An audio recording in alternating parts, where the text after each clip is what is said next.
Listening to Christian Family Radio, we're Derek and Bridget hanging out with Clark Hayden from Lockshield Partners because it is time for Money Mindset. Every week here on the morning show, helping you to see money as a tool and not just a goal.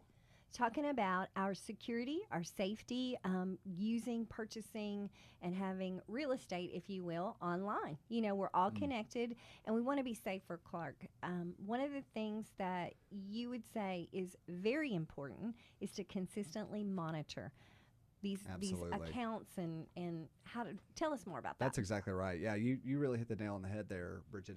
One really important step that we can take to either help prevent fraud or to catch it quickly if it's occurred is to monitor your accounts regularly. You know, check your bank statements every month or your credit card statements. A lot of financial institutions now, you can even sign up for text alerts or email alerts if there's any suspicious activity that occurs. So I would encourage you to do that, you know, because your bank is looking out for you and trying to protect you. But one other really good practice to put into place is to check your credit report. So there's a website that you can go to called annualcreditreport.com, and you are by federal law allowed to receive one free credit report every year from each of the credit bureaus. So there's Experian, Equifax, and TransUnion are the three different credit bureaus, and you can access one free credit report from each one of those every year.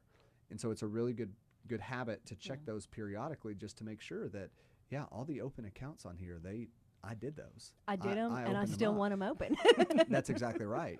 To take it even a further step, you can also establish a credit freeze. So with those same credit bureaus, again, that's Equifax, Experian, and TransUnion, for free, you can establish a credit freeze, which essentially... Yeah, when would we use that? What would be a good case for that? Good question, Derek. So it's actually something that you would just have in place basically indefinitely. So anytime that someone applies for credit or opens a new account or something along those lines, financial institutions pull your credit. I'm sure you're familiar with that concept, to be able to verify all of your information to get that account opened up. If you have a credit freeze, when that financial institution goes to open that account, there's going to be a block. And so they're going to refuse the opening of the account until that freeze is lifted.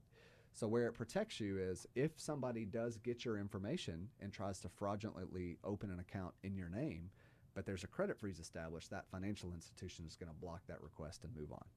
So is it easy to get it unblocked, like if you are trying to make that purchase? It is, Bridget. That's a good question. So you'll have a login. We talked a couple weeks ago about having those really nice, strong passwords. So you'd have a login and a nice, strong password, and most of them even have a long 8 or 10-digit PIN number that you'll also have to plug in. More things that we have to remember. Oh, gosh, Use Clark. the password But manager. it saves you from losing thousands of dollars. I know, So. absolutely. Indeed it does. So check your credit report, check your accounts, do the credit freeze, all those things together. It's just about putting armor around yourself because it's out there.